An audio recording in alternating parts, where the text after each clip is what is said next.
คนอื่นสัตว์อื่นเพื่อได้รับความเดือดร้อนบ่ไปลักไปจกของไผอยู่กับบ้านกับจองยินดีกับผัวไผเมียมันบ่ไปพูดเท็จพูดส่อเสียดพูดคำหยาบไปสั่งสรรค์กับไผในป่าเมี่ยงเกียงดงก่อนย่างบักเก็บเมี่ยงไปมาหาสู่กันระหว่างปางเหนือปางใต้พ่อนาแม่นาก่อนย่างมาเยี่ยเวียกเยี่ยกันบักค่ำควายบักค่ำงัวไถให้ไถนามีแต่โบราณมาแล้วแต่ปัจจุบันนี้มันขาดความอบอุ่นในครอบครัวส่วนมากจะไปผสมจุ่มนุมกันที่วัดศีลห้าศีล8 ค่ำออก8 ค่ำแม่ม8 ค่ำเดือนดับเดือนเพ็ญจะไปพร้อมกันที่วัดมีจนตะฮอดประเดียวส่งน้ำพระธาตุกาประเพณีพระนอนกาประเพณีอย่างต่างๆกินสลากหักไม้ทำบุญกันที่วัดวันศีลประเดียวนี้วันศีลมีความหมายน้อยไปแล้วจึงเอาวันติดก่อนที่จะได้ดำเนินการต่อไปนั้นขอเชิญชวนพ่อแม่พี่น้องพ่ออุ้ยแม่อุ้ยพ่อหนานพ่อน้อยพี่ป้านาอาลูกเต้าหลานเหลนทั้งหลายได้ไหว้พระให้เป็นสิริมงคลเมื่อตะวานี้มีคนมาโทรมาบอกว่าโอ้ได้ไหว้พระแล้วเน้อตัวตุลุงเน้อกูเจ้าเน้อไปกูเจ้าเด้อบ้านสันเมืองตะวาเปิดขึ้นเงินใหม่แฝงห้องพระเจ้าไว้โอ้ดีใบดีบอดลูกเต้าหลานเหลนคือความสุขกับคนเฒ่าในเบื้องปลายแห่งชีวิตแฝงห้องพระไว้คือคนเฒ่าได้ไหว้พระเจ้าตัวกันกูเจ้าวันนี้ไหว้ตัวตุลุงก็จะดีเนอะว่าพร้อมกันเนอะอะระหังสัมมาสัมพุทโธภควาพุทธังภควันตังอภิวาเทมิกราบสวากขาโตภควตาธัมโมมังนัมสสามิกราบสุปฏิปันโนภควโตสาวกสังโฆสังฆังนามามิกราบอันธรรมยังพุทธัสสะภควโตบุพพาภคณามะกะลังกะโลมาเสนะโมตัสสะภะคะวะโตอะระหะโตสัมมาสัมพุทธัสสะนะโมตัสสะภะคะวะโตอะระหะโตสัมมาสัมพุทธัสสะนะโมตัสสะภะคะวะโตอะระหะโตสัมมาสัมพุทธัสสะพุทธังสรณังกัจฉามิธัมมังสรณังกัจฉามิสังฆังสรณังกัจฉามิตุติยัมปิพุทธังสรณังกัจฉามิตุติยัมปิธัมมังสรณังกัจฉามิตุติยัมปิสังฆังสรณังกัจฉามิตติยัมปิพุทธังสรณังกัจฉามิต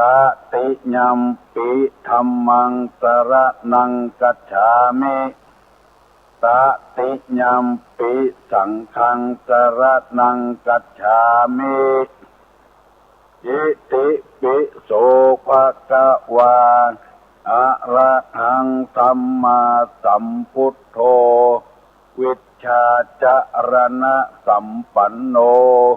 สุขโตโลกวิทู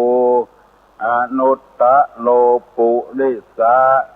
ธัมมสารถิสัทธาเทวะ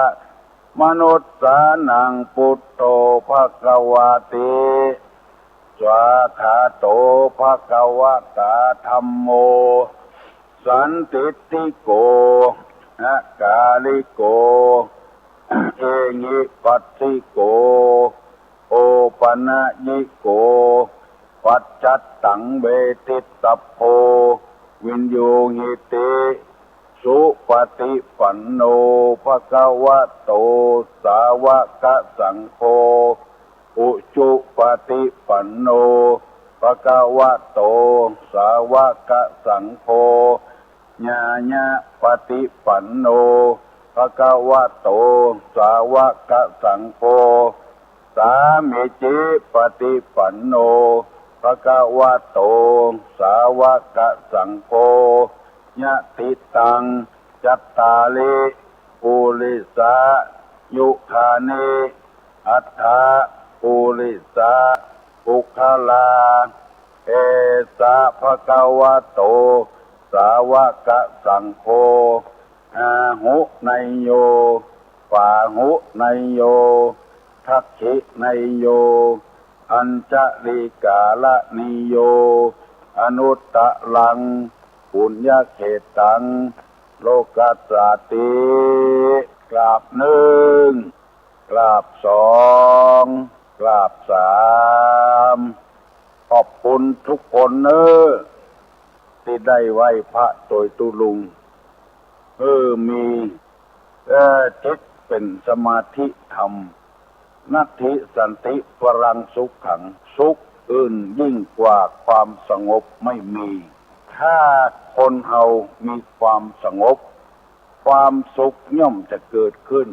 ที่คนเฮาทุกข์ถึงวันนี้เพราะความบ่สงบมีแล้วมีแถมเอาแล้วเอาแถมได้แล้วให้ได้แถม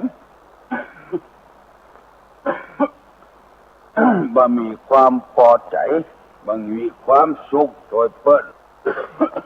ขอโทษเนอะยังบ่หายดีแต่เตือกไอนะ แต่ก็ใจสู้อู้ไปไอไปโดยไอออกสถานีวิทยุนี่บ่ใจทำความชั่วมันเป็นธรรมชาติของมันเป็นคนเดียวมันแต่ก็เสียมารยาทไปหน่อย บ่ฮู้จะห้ามมันได้ยังไงทั้งที่บ่ให้ไอมันก็ไอคนเดียวมันวันนี้ตุลุงจะนำเอากรรมเก่ามาเล่าให้ลูกให้หลานฟังจำไว้เนอะวันหน้าจะได้เอาไปสอนลูกสอนหลานแถมเขาได้เป็นคนดีโบราณเปิ้นว่าไว้จะอิข้ามขัวบ่พ้นอย่าไปฟังห่มโบราณเปิ้นว่าข้ามขัวบ่พ้น อย่าไปฟังห่มคนเฒ่าคนแก่อาจจะหูบัดเดียวเปิ้นมันนิยมว่าขัวเปิ้นว่าเป็นสะพานบัดเดียวเปิ้นว่าสะพานตะก่อนแปลว่าขัวสะพานตะก่อนส่วนมากบ่ได้ข้ามขัวบ่พ้นไปฟังห่มขัวตะก่อนนี้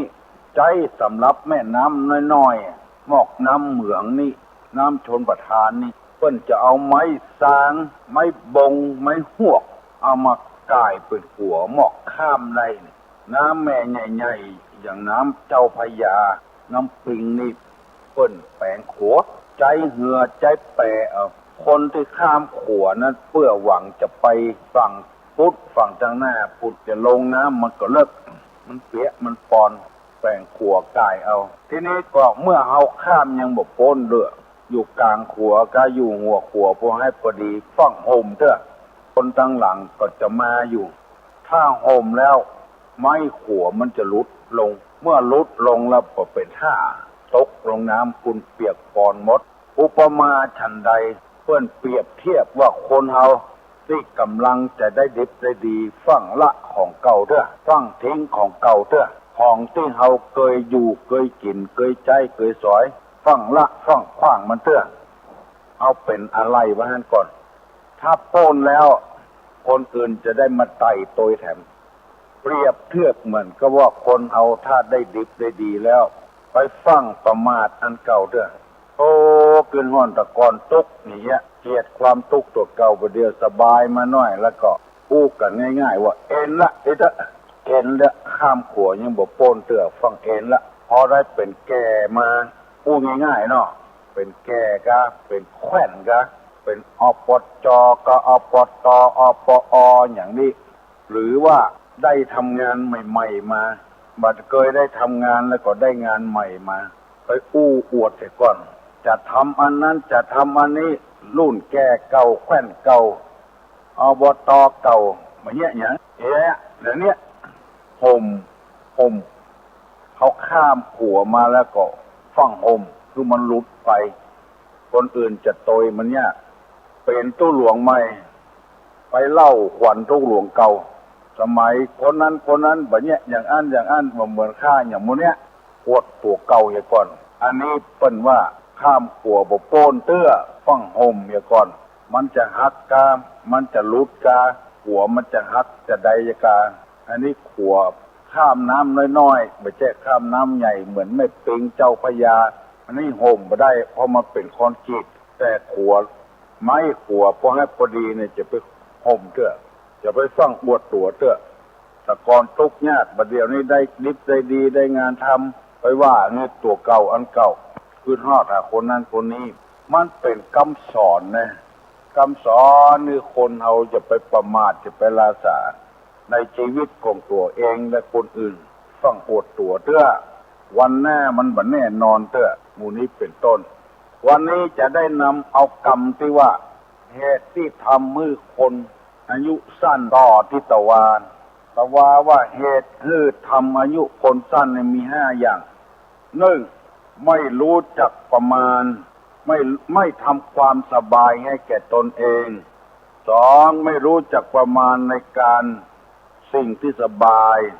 3บริโภคสิ่งที่ย่อยยาก4สัญจรไปในการที่บ่สมควร5ไม่ประพฤติเหมือนพรหม มีคนตอบมาถูกต้อง2 คนแก้วสันกำแพงปุ่นคือโยมละอมงชัยลูกสาวเขาก็หลานสันกำแพงวันนี้มีแถมในยะที่2เนี่ยเหตุที่ทำให้คนอายุสั้นนั้นอัน 3 ข้อแรกไม่เหมือนเก่านะคือ1บัดทำความสบายให้แก่ตน2บ่รู้จักประมาณในสิ่งที่สบาย3บริโภคสิ่งที่ย่อยยากเหมือนกันแต่เพิ่มเติมมาแถม2 ข้อว่าข้อ4ว่าเป็นคนทุศีลข้อ5เพิ่มเติมว่ามีมิตรชั่วเพิ่มเติมแถม2 ข้อแล้วข้อ1ข้อ2ข้อ3นี่ตุลุงอธิบายแล้วเพราะอธิบายไปก่อนแล้วเมื่อตะวานี้วันนี้จะอธิบายข้อที่4ที่5ให้ฟังถ้าเราฟังแล้วเราคงรู้ละอันอย่างคืออันอย่างข้อที่4ว่าเป็นคนทุศีลคำว่าทุศีลนี่ก็คือคนบ่มีศีลบ่มีธรรมบ่มีมนุษยธรรมทำตัวแตกต่างจากคนอื่นหันกงจักเป็นดอกบัวหันมอนหกว่าเป็นสวรรค์อันนี้คือคนทุศีลตรงกับคนสุศีลทุจริตทุนี่กับทุจริตมีกายก็บัดใจกายนี่เป็นประโยชน์กับตัวเองกับคนอื่นชอบเบียดเบียนคนอื่นชอบเบียดเบียนสัตว์อื่นเพื่อหวังประโยชน์ส่วนตัวทำให้คนอื่นเดือดร้อนตัวมีความสุขอย่างเดียวเคยได้ยินว่ามีคนมั่งมีสีสุขซื้อตี้ไว้ตั้งในแล้วก็ซื้อตี้ไว้ตั้งนอกให้ได้ตั้งนอกนี่หมายถึงว่าอยู่ริมถนนให้ได้ตี้ของคนแถมคนหนึ่งเป็นคนจนไปขอซื้อเปิ้นอย่างถูกเปิ้นก็บอกว่าโอ้ขายบ่ได้ลูกค่าหลาย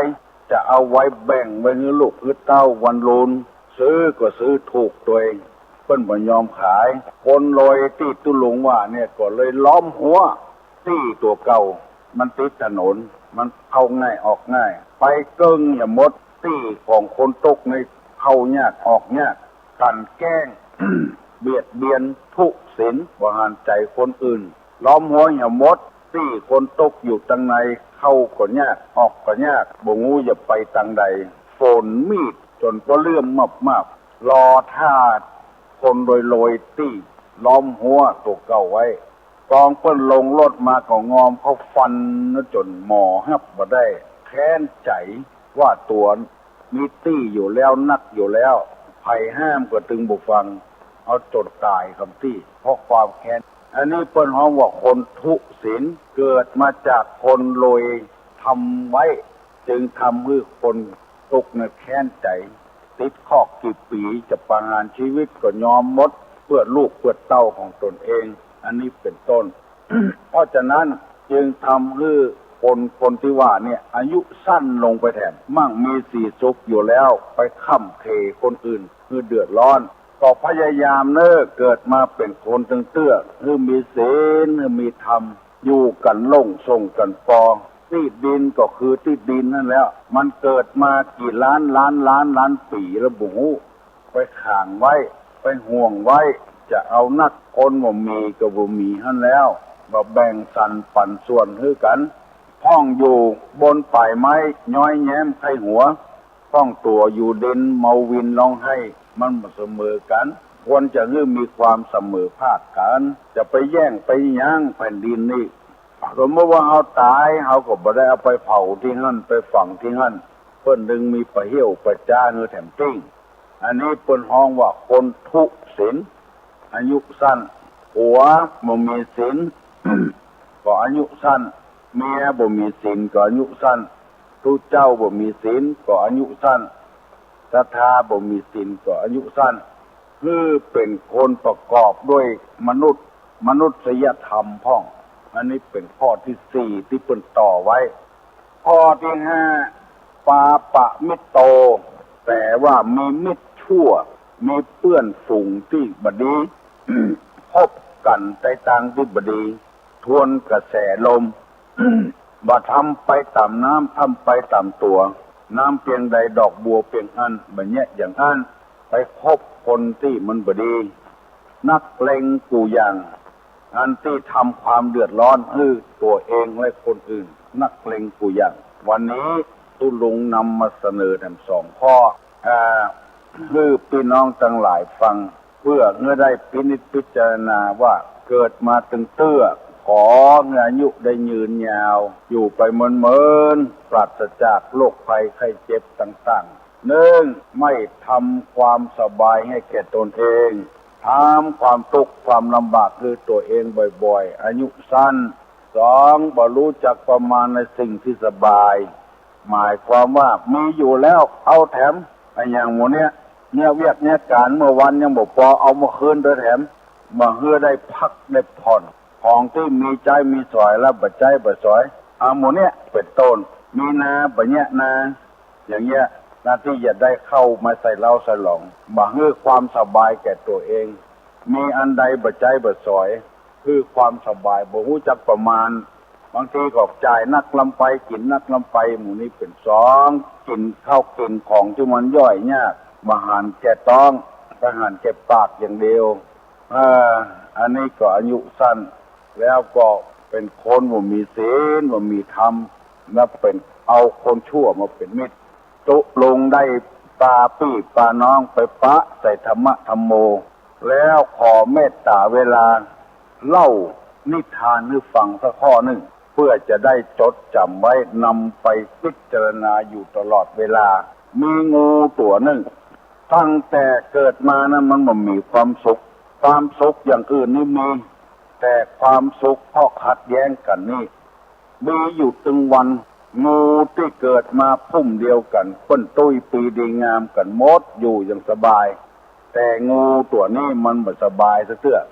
ที่มันบ่สบายเพราะเหตุว่ามันขัดแย้งกันในตัวมันคือระหว่างกับหัวกับหางบ่ทำหน้าที่ของหางหัวบ่ทำหน้าที่ของหัวหรือทำแต่ว่าหางนั้นไปคิดว่าตัวสุดเหมือนกันหัวก็สุดตัวก็สุดคือหางไข่เป็นหัวไปพอพฤติกรรมความบดีของหัวเพราะบางวันก็อ่อนลงไปก็นอนหลับหางมันบ่หลับมันพอความชั่วของหัวตลอดเวลาพอหัวมีความบกพร่องที่ไหนหางก็ปฏิวัติละคือว่าหางเนี่ยชอบปฏิวัติหัววันใดถ้าหัวไปเสาะเพื่อเอามาเลี้ยงตึงตัวตึงหัวตึงหางนั้นในตัวน่ะหางมันยอมไปมันเอาหางปันกิ่งไม้ไว้แล้วหัวดึงจะได้ก็บ่ไป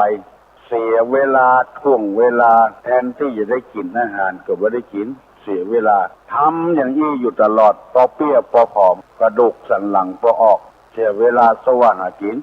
ตอนหัวไปห่างบ่ไปละเอาปันกิ่งไม้ไว้ปลุกระดมตึงตัวตึงหางบ่ฮื้อไปตัวหัวทำอย่างนี้บ่อยเข้าวันหนึ่งหัวถามหางว่าหางไปเนี่ยอย่างอันจะออกปัสสาวะหากินมาแกล้งกันนี่อย่าง ทำให้สุขภาพร่างกายดีขึ้นวันหนึ่งห่างอดมาได้ก็บอกว่าข้าจะเป็นหัวนะปล่อยเมื่อเธอเป็นหัวเนี่ยบ่ได้ความละ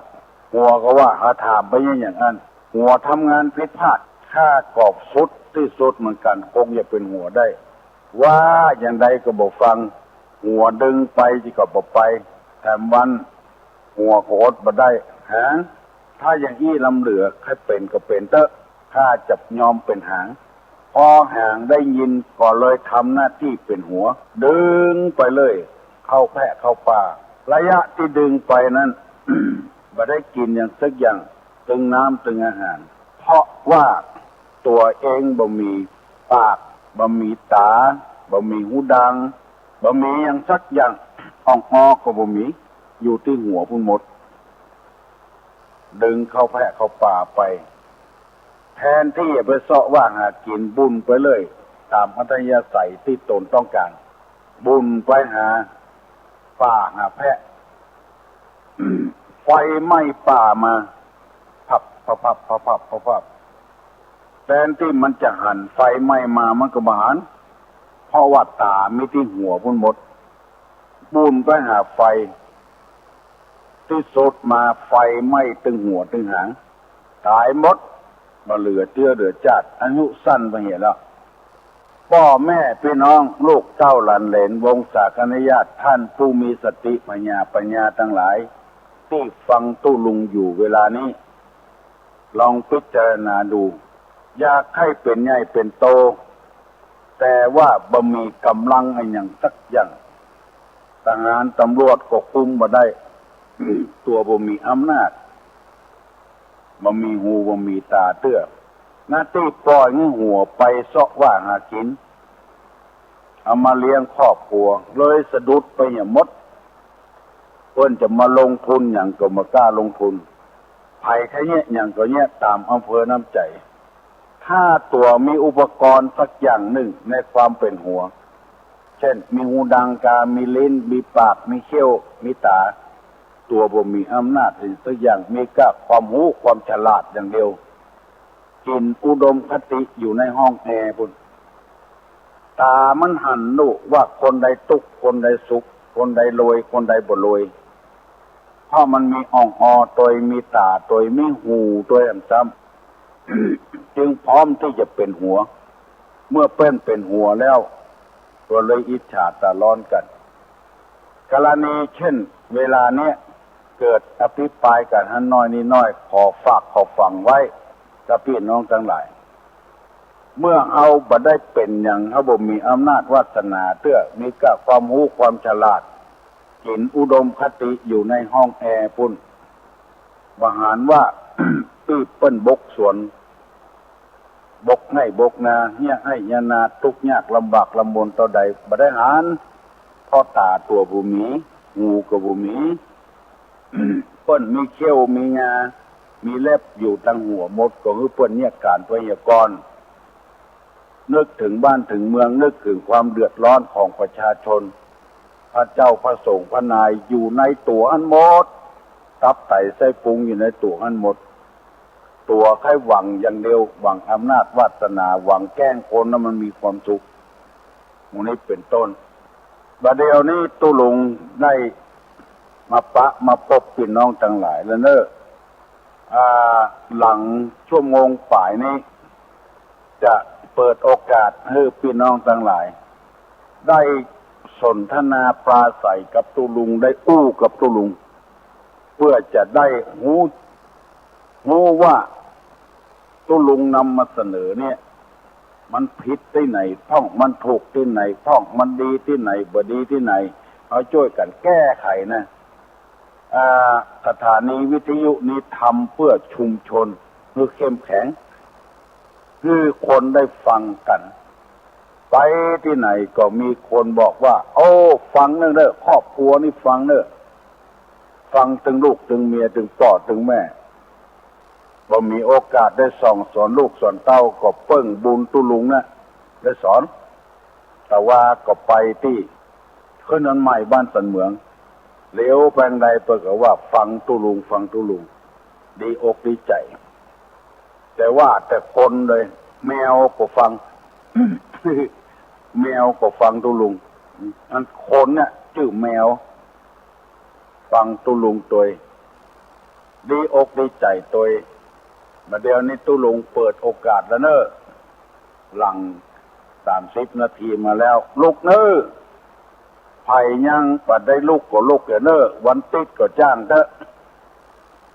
เที่ยวหันเที่ยวนี้กวาดท่านกวาดนี่จะดีกว่าไปนอนแจ้อยู่ในตกในเฮือนในที่นอนอยู่ลูกเนอะลูกเนอะจะถามมาเนอะ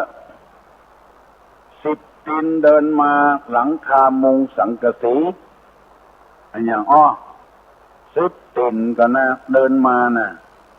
หลังคามุงสังกะสีใครตอบได้ตอบมาเนอะ อันอย่างบรรลุกันสักคนเตื้อกล้าดักปิ้งเอาวันนี้นะกาว่าขี้คานตอบหมูตอบมาแล้วนับได้นับดูแควนเพิ่นบ่ได้เนอะลูกแล้วอีกเนาะที่ไหนโอ้ ที่ไหนอยู่ในโรงครับผมว่าอะไรแล้วต้นตอบปัญหาไว้เลยก็ว่าหอมมาเลยซื้อน้ำเกลืออย่างต้นตอบไว้เลยก็ที่ไหนก็ไอ้ว่าอย่างก็ว่าหอมมาเลยซื้อต้นตอบว่าอย่างก็วันนั้นผมก็เมาเหล้าหน่อยนะโอ้ของบัดได้หอมมาเลยซื้อครับของไม่ได้ซื้อหอมมาเลยซื้อครับ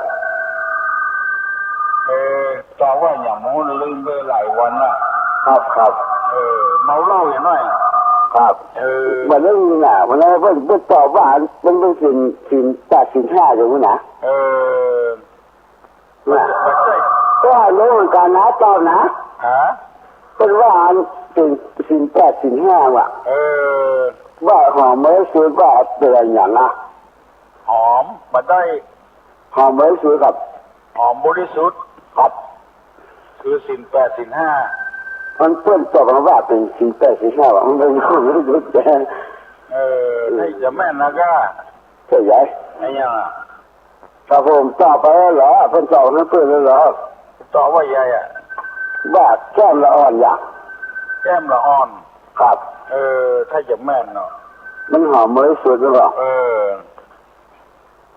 ปัจจัยปัญหาตู้ลุงโลกปัญหาที่อื่นปุ๊บครับผมปัญหาเป็นถามเพื่อนว่านี่เนาะ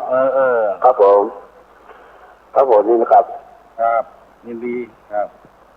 หอมบริสุทธิ์คือหอมแก้มละอ่อนอันจะถามว่า10 ตีนเดินมาหลังคามุงสังกะสีอันอย่างไปตอบได้ตอบมาเนอะดักปิง121058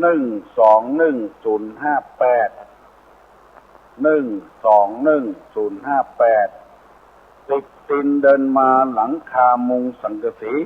อันอย่างบัดได้ก็บ่เป็นหยัง ที่ว่าหอมบริสุทธิ์อันนั้นบัดใจปัญหาตุลุงเพราะจำได้อยู่มาได้ถามไปถ้าจะเป็นสถานีอื่นพุ่นไม่ใช่สถานีตุลุงไอ้ตอบมาได้ก็บ่เป็นอย่างเนอะ10 ตีนเดินมาหลังคามุงสังกะสีถ้าอยากใกล้กันไปแล้วก็กูเตื้อนี่บัดตันวางหูกดกระลิ่งนะวันนี้ดักปิ้งกันอยู่เฮ้ย วัดปังแง่เพิ่นจะผูกสีมาในวันนี้นะฮัลโหลเจ้าคุณลุงแม่นเต่ากับเจ้าเต่ากับเจ้าเต่ามีกี่ตีนเต่าจะได้วิ่งตีอย่างฮะปูกับปัจจัยกับเจ้าแม่นแล้วโอ้เจ้าหลังคามุงสังกะสีเนาะ10 ตีนเนาะปูมันเปลือกมันแข็งเลยเจ้าน่าจะเจ้า ถูกแล้วเนอะตุลุงเจ้าที่ตุลุงอู้มาในถูกหมอแต่เจ้าแหละเจ้าฟังไปวันเดียวเรื่องเนี่ยปัญหา5 ข้อเจ้ามันถึงคนที่ลืมมาสิมาพูดถึงเรื่องเดียวปัญหาบ้านเมืองเนาะคนที่เขาไปประท้วงนั่นนะเจ้าว่านี่เป็นคนที่ว่าสร้างปัญหาให้บ้านเมืองเพิ่มขึ้นน่าจะว่านาอยู่บันไดเนาะเหมือนกับหางงูนะแต่เจ้ามันที่งูเขาไปคิดถึงครอบนายกเดือเป็นแก้ปัญหาใหญ่ๆโตๆเนาะปัญหายาบ้าต้องคอร์รัปชันงูIMF อย่างเงี้ยเนาะรัฐบาลเก่าๆสร้างนี่สร้างปีมาสักประใดเนาะเป็นมาแก้ไขปัญหายุ่งยากปัญหาลำบากให้ทั้งนั้นมาหันอกหันใจเป็นเนาะน่าว่านะไม่หันแต่ว่าเรื่องเล็กๆน้อยๆเขาให้ขึ้นแผ่นแป้นเป็นนะจะว่าเรื่องของเรื่องมันเป็นยังหางน่าแกก็แป้นก็แป้นบัดได้อำนาจวาสนาบ่มีไปเป็นได้อย่างไรเป็นกันมาน่ะสร้างปัญหาให้บ้านเมืองนักขนาดไหนเนาะแล้วนายกมาเป็นมากี่ปีแล้วมานั่งแก้ปัญหาเก่าๆเดิมๆที่เขาแหมเนี่ยแล้วเขาเลยยังมาหันความดีของเปิ้นนี่มันก็น่าคิดเหมือนนะให้เป็นก็เป็นไปหันก่อนเนาะเจ้าทำหน้าที่ของไปของมันไปก่อนถ้ามันร้ายแรงแต่มันอดก็ได้ก็ไปทำอย่างเจ้าก็มาหันว่ามีความผิดอย่างร้ายแรงเนาะใจโกงบ้านโกงเมืองอย่างเนาะเจ้าว่าร้ายแรงแก้ปัญหาช่วยเหลือประชาชนเนาะก็มูที่ไปเปิดร่วงไปนี่นะมูที่แบบมันมีสมองมันมีสมองมันมีตามีหูนะแกเจ้ามันอย่างงูนะเนาะอย่างงูนะนั่นอย่างตุลุงว่าถูกผูกคอเจ้าถูกผูกข้อนะเจ้าที่ไหนอ่ะอยู่กันได้สเก็ตหมู่บ้านทวีโชคนี่เจ้าทวีโชคนี่เจ้าตั้งตุลุงตึงวันเนี่ยแต่ว่าแต่ไม่ได้โทรเจ้าดีเจ้านมัสการอนุโมทนาเนอะไผ่ไข่อู้ตัวตุลุงก็อู้มาเนอะเพิ่มเติมเสริมต่ออยู่กันลงส่งกันปออยู่มันม่วนใจกินม่วนตานม่วนด้วยกันฮัลโหลสวัสดีครับเป็นคนทุกศีลนี่มันอย่างนี้นะครับทุกศีลมีศีลเลยครับทุกนี่บ่มีทุกศีลนี่บ่มีศีลมันตอบไปแล้วเนาะมันตอบอย่าอยู่ตอนไม่ทำความสบายให้แก่ตนเองครับแม่น่ะแล้วอย่างถามวะมีอย่างละครับทุกเป็นทุกที่เป็นลูกเป็นเหตุที่อายุสั้นนะเนาะครับผมที่ไหนฮะลองของเขาครับลองของเขาหมู่ที่2ครับที่จะแปลงพ่อหลวงไงครับผมได้ประกาศไปหลายเตอเลยเนอะครับผมเป็น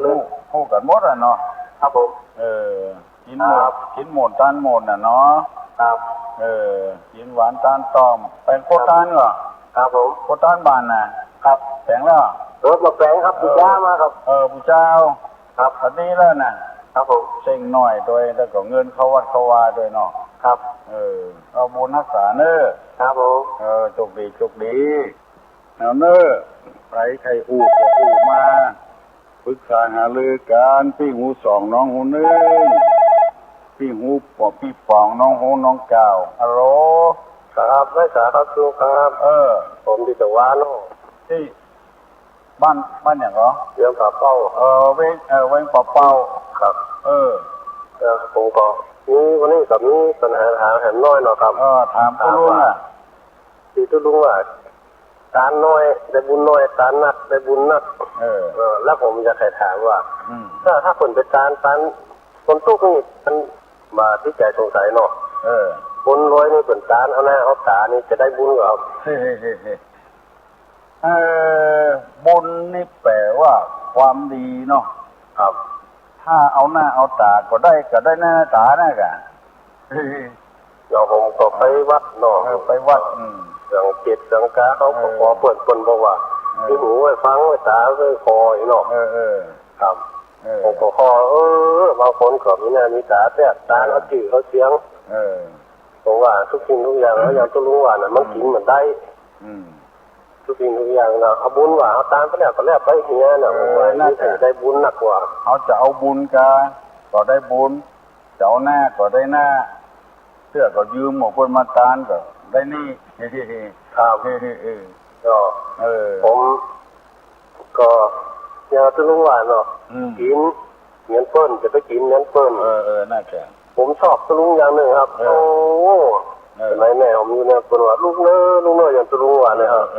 จะไปรับลูกว่าลูกฝ่ายมันไปไหนมาตั้งกินเปิ้นนะผมว่าลูกแม่เจ้าของฟังตึงวันดีละไหวภาพไปตะลุงตึงวันครับไปตะลุงตึงวันเนาะครับแต่ปัญหานี่ผมฟังแล้วบางครั้งโอ้บรรยากาศตัวก็ลืมไปพ้องฟังแล้วก็คือแล้วมันแต่ว่ากินมันเปิ้นเขาตุกจะไปกินอย่างพวกนี้กินความบ้ามันก็ถึงเหมือนเปิ้นนะครับแม่นอเขาคนนุ่มครบดูก่อนครบอย่างได้กินได้เนาะครับแล้วเขาเข้ามาเขามีเขี้ยวเขาจะไปครบมีอ่อนแกงละอ่อนก็มาได้เนาะครับแม่ทุกสิ่งทุกอย่างเนี่ยกระตุ้นจะไปครบอย่างละอ่อนเนาะครับอย่างตู้รู้ว่านะผมว่าจะม่วนได้สาระได้ที่ม่วนนี้ครับถูกใจด้วยเนาะครับถูกใจด้วยครับมีหลายคนนะสอนทางที่ว่าสอนละอ่อนทำไมมันเดียวเนี่ยใครรู้จักอย่างนะครับแม่นอเขาลูกควายครับพ่อแม่ก็เก่งใจลูกด้วยฮะแม่นก็เอามีนกเกี่ยงกับขันนี้ให้เปิ่นมีให้กีกับไปเอวมีคนมีอันหนึ่งกับมีอันหนึ่งอันใดก็ได้ได้เปิ่นน่ะมันมีเนาะมีขันนี้ยังเปิ่นมีแล้วตัวกำมีกันฮีที่นี่ติดดินผมแม่ตุกเปิ่นเอาขี่ไปเนี่ยจานเนาะครับตัวมีก็เอาไปเกี่ยวเนี่ยมีประโยชน์นั้นเปิ่นมีไฟแดงไว้ให้จอดฝ่าไฟแดงรถโจรตายเหี้ยอายุสั้นเนาะคนเรามันอายุสั้นเนี่ยก็ตู้ว่าเนาะครับแต่คนเรามันเหลือกรรมมันถึงดีเนาะครับดีครับขอบคุณครับบุญนักษาเนอครับวันดีอายุวันโนสุขังพลังเนอดีใจตัวถึงเวงปะเป้าบุญเวงปะเป้าบุญโทรศัพท์มาดีใจโต้ยกูคนนึขออนุโมทนาสาธุภาษาครับโอ้สวัสดีครับสวัสดีครับที่ไหนฮะเวียงปะเป้าครับโอ้เวียงปะเป้าบุญ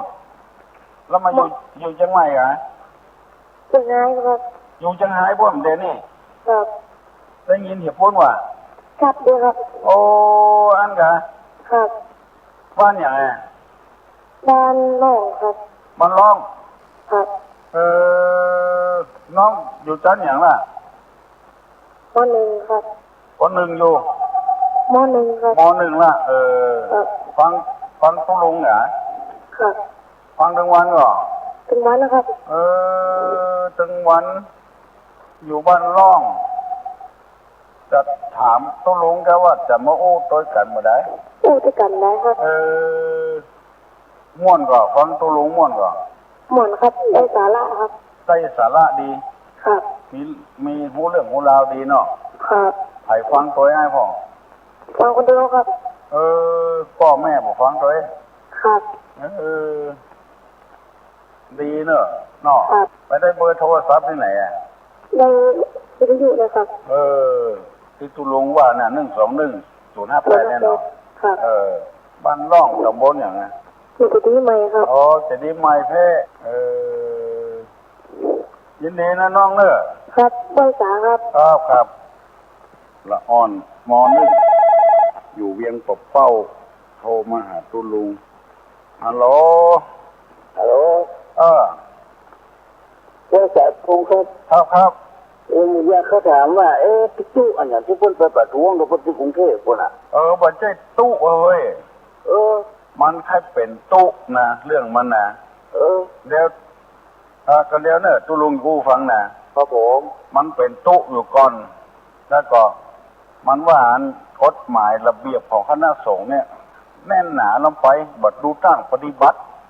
แล้วก็ขอเปิ้นคือแก้ข้อนั้นเปิ้นว่าแก้บ่ได้ครับผมมันก็เลยบ่เป็นเมื่อบ่เป็นมันก็เปิ้นก็บอกว่าถ้าเป็นตู้เนอะคือไปอยู่เนี่ยติ้งมันก็หนีไปอยู่ติ้งคนเดียวมันแล้วก็มีพักมีพวกเปิ้นบ่ฮื้อนุ่งจีวรเหลืองอย่างกันเนี่ยมันก็แปลงผ้าดำมันแล้วก็มีเจ้าบ้านคนนึงเป็นไงเป็นโตในบ้านในเมืองเอาเนี้ยแล้วเป็นศรัทธาอุปถากมัน มันก็ได้กำลังนั้นทุเจ้าแต่นี่เปิ้นไปเนี่ยหยังมาเกี่ยวข้องเนี่ยการบ้านการเมืองเกี่ยวกับเหตุการณ์นี่นะครับผมครับมันไปตั้งหมู่คนเดียวมันหมู่นึงห้องตัวว่าสมณะแบบว่าทุเจ้านั้นทุเจ้านี้บอกว่าห้องว่าสมณะอีกตั้งตัวคนเดียวมันเอกเทศคนเดียวมันอย่างที่เขาว่าตะกี้นะก็คณะสงฆ์คนบอกว่าอย่างไรครับว่ากันว่าบอกเปิ้นแล้วเปิ้นก็บ่ฟังเปิ้นว่าเปิ้นบ่ไปเนี่ยหยังว่ายุ่งหยังไปท่านบ่ได้มันทิฐินะถือเนื้อถือตัวว่าเป็นคนหูคนวักคนที่เป็นหัวหน้าเป็นตาไปนั่นก็บ่ใช่หูในธรรมะธรรมโมตรงใดคนที่บ่กินจีนนั่นน่ะถือตัวว่าเป็นพระอรหันต์เป็นคนดีคนเด่นไม่ใช่ทุกเจ้าเนอะจะไปเข้าใจว่าเป็นทุกเจ้าครับผมครับเป็นคนมีทิฐิครับผมเป็นหางงูอย่างที่เขาว่าตะกี้น่ะตอนอ่านแจ้ครับตอนได้ยินก่อนครับผมน่ะคือตัวว่าเป็นหัวได้ครับผมอันมีพุทธประสิทธิ์ว่าสมณีทะอันนานังอันนาลังโลเกเนาะครับผมสมณะทั้งหลายไม่เป็นข้าศึกในโลกครับผมคนใดที่เป็นสมณะเป็นทุเจ้าแล้วบอกเป็นข้าศึกกับไผครับผมไปบิณฑบาตก็ไปนะไผใส่ก็ใส่บ่ใส่ก็แล้วไปบ่ไปข่มไปขู่ก็ไปอันนี้มันจะสมณะน่ะมันไปข่มไปขู่ไปไล่นายกเนี่ยอู้นักก็บ่ได้ครับผมทุลุงอู้นักก็บ่ได้ครับผมครับบ่น่าสงสัยเนอะครับผมมันเป็นเหมือนกับว่านักบวชเหมือนกับพระฤาษีอย่างเงี้ยไปแค่บวชก็บวชคนเดียวบ่ต้องเข้าบทสดบ่ต้องมีสีมาอย่างบวชกันคนเดียวเขาเนี่ยอนุโมทนาด้วยนะทุลุงเนอะลูกที่ไหนมาเนี่ยเจริญพรฟ้าห้ามไหมครับฟ้าห้ามนี่มันไรกันครับผมมีอย่างถามตุลุงมาด้วยเนอะครับผมแก้ได้ก็ตุลุงถึงวันน่ะฟังหนึ่งวันน่ะครับผมโอ้ยินดีเนอะหลังถึงวันเป็นกรรมเป็นมงคลนอนเนาะครับผมบ่เป็นอัปมงคลเจริญพรเนอะครับสาธุเจริญพรโอ้ยินดีเนอะฟังห้ามโทรมาเราต่างๆฮัลโหลฟังหลวงดูขึ้นแล้วสบายใจดีค่ะโยมเป็นคนต่างจังหวัดเนาะภาคกลางจังหวัดไหนอะชลบุรีมาอยู่เชียงใหม่นานละได้8 ปีแล้วค่ะ8 ปีละเป็นคนเมืองไว้ละค่ะพูดได้บ้างไม่ได้บ้างได้บ้างบ่ได้บ้างเป็นคนพูดสบายเป็นคนเชียงใหม่แล้วเนาะอยู่ตั้งใดน่ะอยู่ดอยหล่อค่ะดอยหล่อพุ่งกะหลวงลุงพูดทุกวันเหรอคะหลวงคุณมาหลวงลุงมาพูดถึงวันน่ะตั้งแต่6 โมงถึง7 โมงเช้านะแต่ทำบุญนี้จะได้บุญไหมคนถึงว่าทำดีได้ดีทำชั่วได้ชั่วทำบุญด้วยวิธีใดถ้าทำเรื่อยๆค่ะทำบุญบางทีตอนเช้าบางทีก็เป็นสังฆทานแล้วแต่โอกาสคือการให้ทานค่ะการทำบุญมีอยู่3เรียกบุญกิริยาวัตถุ1ทานามัย2ศีลไมย3ภาวนาไมยทำบุญแบบไม่หมดเงินหมดทองก็ได้คือรักษาศีลบางครั้งทำไปแล้วเราสบายหรือนั่งภาวนาการให้นี้คือให้สบายใจถูกต้องละได้บุญถ้าให้แบบที่ไม่สบายใจก็ไม่ต้องให้นะโยมนะโยมฟังเข้าใจค่ะบางครั้งก็รู้เรื่องบางครั้งก็ไม่รู้แล้วราชการของลุงนะคะเจริญพรเนอะโยมเนอะคุณรักษาเนอะดีนะแกนะคนชลบุรีมาอยู่เชียงใหม่เจริญพรเนอะเจ้าไหวสาเพราะนั้นแหละกันฟังเขาอยู่พอดีละกันคนเมืองของเปาคนบอกว่าคนต้องตอบปัญหาก็จะดีละเอาไว้ให้คนที่เป็นไข่หู้คือถามคือตอบเนาะอันนี้มึงเอาพอหู้ของแล้วก็คนเอาก็มีอย่างก็โทรมาคือเป็นกำลังใจกำลังใจแต่ก็ขอเสริมเพิ่นน้อยหนึ่งเสริมเพิ่นน้อยในการที่ว่าตานนักตานน้อยนั่นมันถึงมีปัญหาอย่างเอาตานนักเขาก็ได้นักเอาตานน้อยเขาก็ได้น้อยคำว่าน้อยนั่นหมายถึงว่ามันน้อยการบุญหรอบุญเอาถ้าเอาทำเพิ่น ตานไปเป็นหมื่นเป็นเอาหน้าเอาตาน100เดียวอ่ะเอาตู้ตายเต็มอกเต็มใจอ่ะเขาก็ได้กว่าเปิ้นก่อนได้นักกว่าเปิ้นเนาะได้นักกว่าเปิ้นเอาความเมาเต็มอกเต็มใจมันอย่างมันมีปิติยินดีอ่ะเปิ้นก็เอามาก็ยังลุงว่านะครับเอาขอทำบุญเนี่ยเอาขอให้มือนึงไปให้เอาไปอย่ามันไม่ได้อย่างอ่ะให้เอาอย่ามันก็ไม่ได้อย่างก็ขอปิ่นหนานที่มังปะเป้าเนี่ยเข้าใจแบบนี้โดยนกกระขอเพื่อนได้เข้าใจเอาว่าเพื่อนทำอย่างใดนะเขาก็พอเอาจ้านะเพื่อนถึงว่าตัวอย่างที่ดีคนสอนใดๆเขาก็จะว่าอย่างเพื่อนมาได้เขาก็ปฏิบัติเอาตัวเขานักจากบอกนักก็ได้บุญน้อยก็ได้บุญเอาติดใจนอนดูที่ใจเสื้อตานักบ่ได้ก็มีเนาะโอ้แต่กันมันเป็นได้อย่างนะตานักเอาว่าไงมันมาขอไปซื้อเหล้าคือมันเปลี่ยนฟันป่ะน่ะแล้วมันจะได้อย่างนั้นเนาะแม่นน่ะเหมือนกันเจ้าแต่บ่ได้ซื้อเหล้าบนเนาะได้กะกินเหล้านั่นกะเดี๋ยวก็ออกไปกับปุ๊บหัวกันละทำได้บาปได้กรรมทำมาแต่ละคนเพิ่นก็อยากให้ฮู้เนาะแม่นน่ะก็โทรมาเถอะโทรมาถามมากับตุลุง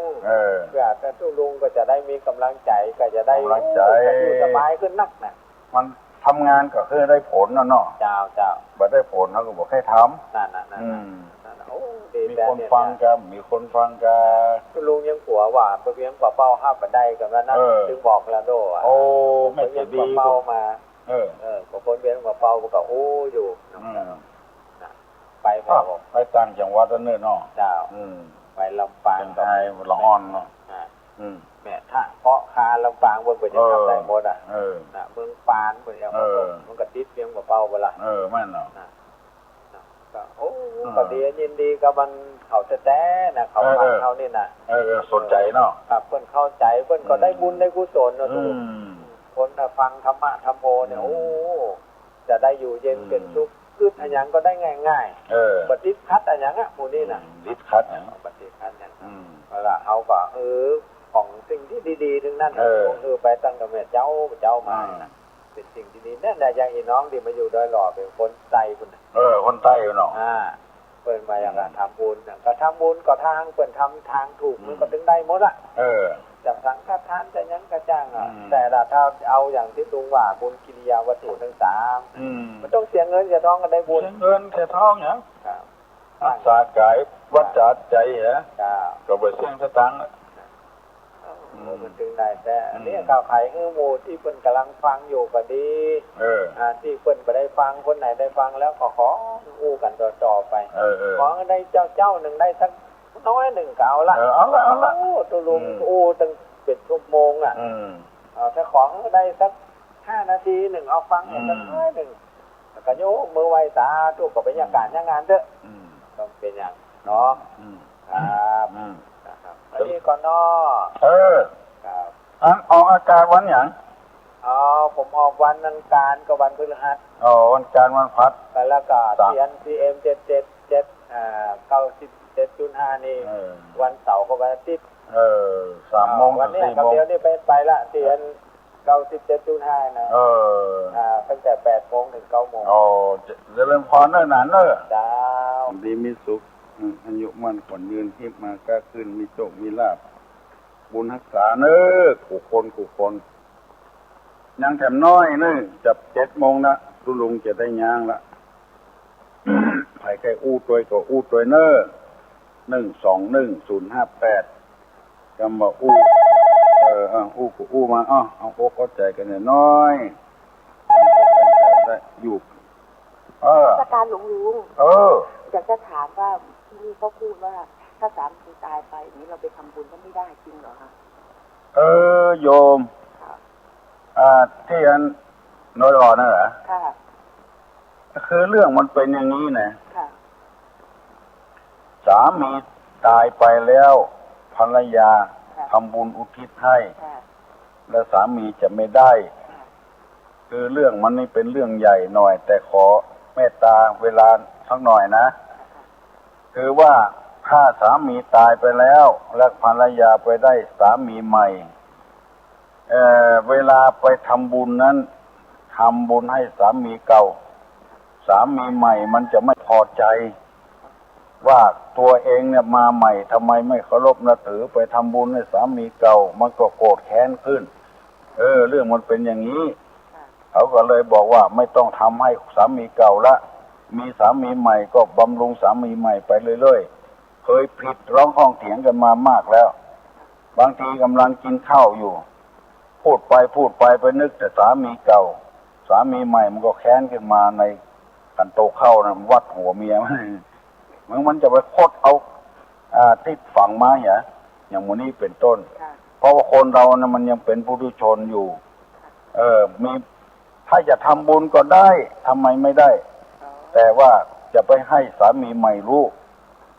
ถ้ารู้แล้วมันเครียดแค้นเราไม่มีอย่างนี้ค่ะคือเราเคยทำถึง15 วัดแบบสังฆทานค่ะทำไปเถอะโยมค่ะก็เคยทำค่ะเราจะไปเรื่อยๆไปเรื่อยๆค่ะทำวัดไหนเราก็ไปไม่สามีเก่าทำเถอะไม่เป็นไรค่ะทำแล้วไม่ได้ค่ะทำไปทำไมเขาว่าเราคิดว่าเราทำดีเราโอ้ได้แกเราไปทำไงเราจะปรึกษาอย่างไรเคยไปถามหลวงพ่อใหญ่ว่าท่านไปบอกว่าต้องได้ไม่ใช่ว่าได้เขาพูดไปอย่างนั้นแต่เราทำไปเราต้องได้เราทำเขาเคยไปแล้วเดี๋ยวเขาทีนี้ว่าไม่ได้เราก็คิดอย่างนี้มันมีเรื่องมาแล้วแล้วเขาก็เลยบอกว่าตัดปัญหาซะไม่ภรรยาไม่ต้องไปทำให้สามีเก่าเพราะมันมีเรื่องผิดร้องคลองเถียงมาแล้วในอดีตแล้วเราก็เลยคิดว่าเราทำดีไม่ใช่ว่าทำให้คนอื่นก็เดือดร้อนดีเราก็ต้องได้สิ่งที่ดีเราคิดอย่างนี้ค่ะอันไหนไม่เดือดร้อนไม่เป็นไรทำไปเถอะเป็นบุญหมดอยากจะเข้าใจค่ะหลวงลุงค่ะอย่างนี้เข้าใจแล้วค่ะนมัสการหลวงลุงค่ะถ้าอยากจะทำก็อยากจะให้สามีใหม่รู้ยิ่ง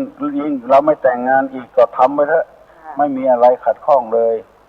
มันมีปัญหาอยู่แต่เดิมมาแล้วก็เลยเอามาพูดตัดข้อความใช่ที่จริงเราทำบุญอย่างนี้ก็ไม่น่าใจแคบนะคะใช่เราทำใช่ที่จริงเขาก็ได้กุศลกับเรามันคนเราใจต่ำใจสูงไม่เท่ากันก็ไม่ใช่ว่าไปมีผู้ชายใหม่หรืออะไรอย่างนี้สมมติอย่างนี้นะบริสุทธิ์ใจแค่ทำบุญมันระแวงว่าทำไมเราเป็นสามีทั้งคนไม่เคารพนับถือเราไปนึกถึงสามีเก่าพวกนี้มันระแวงถ้าเกิดเขาแฟร์อย่างนี้ก็ดีนะคะอย่างว่าคนใจแคบเนาะใจแคบไปกันใจบกว้างนวัตการหลวงลุงเจริญพรเนอะดีมากโยมพอออกไม่ออกคนหูเนี่ยมันเป็นไปอย่างเงี้ยมันเคยมีมาแล้วเรื่องฮัลโหลไปตาเจ้าตุลุงเจ้ามาถามแล้วมาแล้วโทรหาตุลุงเรื่องเจ้าแล้วพอดีเปิ้นมาบ้านเมื่อเช้าแย่ใดบัดตันเปิ้นบัดตันได้สวะหูกิ้งน่ะวันนี้ได้ความกระจ่างของสมณะโพธิลักษณ์นะที่ตุลุงพูดฟังที่หลายคนวันก่อนไปบ้านเปื่อนจะถามว่ามันเป็นใจเท่ากับที่ไปให้เปิ้นมาถูกไม่ใช่ตู้เจ้าบอกเปิ้นเนี่ยเจ้าเพราะว่าที่ไปมาถูกว่าต้องมาหูต้นต่อมาจากไหนข้ออย่างคือไฟสีดำแต่หูว่าคณะสงฆ์เปิ้นบอกว่ามันสนใจมันป้นจากความเป็นคณะสงฆ์ไปละแล้วก็เลยมีทิฏฐิอยู่รู้สึกว่าคณะสงฆ์ก็จะออกคำเตือนอยู่เนาะเตือนกะเตือนไปแล้วก็ถ้าไปทำความผิดอย่างคณะสงฆ์บ่รับผิดหรือบ่รับชอบสักอย่างดีก็บ่ดีตัวให้ก็บ่ให้ตัวแล้วก็สงสัยอยู่ตัวลุงสมณะอย่างไม่ยุ่งเกี่ยวขนาดน่ากะถ้าเป็นสมณะจริงมันคงไปยุ่งเกี่ยวไปยุ่งอย่างยุ่งกับการเมืองนี่ยุ่งได้นะถ้าทางใดมันดีก็สนับสนุนยุ่งได้ไม่ใช่ยุ่งบ่ได้ถ้ามันบ่ดีก็จะไปไล่คนนั้นคนนี้มันไม่ใช่เรื่องของสมณะละต้องสนับสนุนขอโทษเนี่ยพี่น้องทั้งหลายว่าทุกโรงไม่ใช่อู้การเมืองนะอู้ธรรมะแน่นอนหน่อยเป็นอย่างซื้อกำลังใจคนดีตุลุงเนาะแต่น้อยดูเราได้ซื้อกำลังใจเปิดดีได้ดีออกเยอะอย่างคนอื่นนะเนาะตุลุงแม่นแล้วมีใครเนี่ยค่ะเจ้า ได้หูความกระจ่างได้กระป๋อละ กระจ้างได้อีกระป๋อละถามมาเต้อเนอะภัยกระจ้างได้ถ้าว่าสงสัยนะยังได้อ้วนเพิ่นถามมันก่อนน้องน่ะอู้กะสิอ้วนอันลูกสาวเพิ่นเนี่ยน้องเพิ่นถามต้องสงสัยค่ะไม่ใช่สมณะไม่ใช่ทุเจ้าเพราะอย่างใส่ดังเนาะบุคคลจำพวกหนึ่งที่นับถือพุทธศาสนาก็เป็นพุทธเหมือนกันเป็นพุทธเหมือนกันไม่ใช่นิกายก็ไม่ใช่เพิ่นว่าเพิ่นนี่อย่างอีถูกเนี่ยนี่อย่างอีถูกอย่างเทวทัตน่ะแต่พระสงฆ์เอาเนี่ยบ่ถูกเพิ่นของเพิ่นถูกเนี่ยเป็นเทวทัตอันนี้บ่เชื่อพระพุทธเจ้าน่าจะเหมือนหางูที่ว่าได้แก่ตัวเป็นหางแค่เป็นหัวยื่นข้อเสนออย่างมาพระสงฆ์เพิ่นบ่รับผลเลยโคตรคืนใบสุทธิอย่างหมดตั้งตัวทั้งติ้งคณะสงฆ์ก็เลยบอกว่าบ่รับผิดชอบเน้อถ้าคณะนี้ไปทำความดีก็ดีเถอะถ้าคณะสงฆ์หมู่ตัวทำความบ่ดีก็อย่าไปยุ่งกับคณะสงฆ์ประเทศไทยเน้อเหี้ยไว้สาเจ้าตุลุงเจ้าเจริญพรบุญรักษาเน้อกูคนอายุวันโนสุขังคนลัง7 โมงปลายแล้วตุลุงก็จะย่างเหี่ยก่อนเน้ออยู่ดีมีสุขอายุมันขวัญเงินอยู่ไปตามน้ำทำไปตามตัวน้ำเพียงใดดอกบัวเพียงอันเอาอกเอาใจกันหน่อยวันนี้วันติดเอาใจกันหน่อยฮัลโหล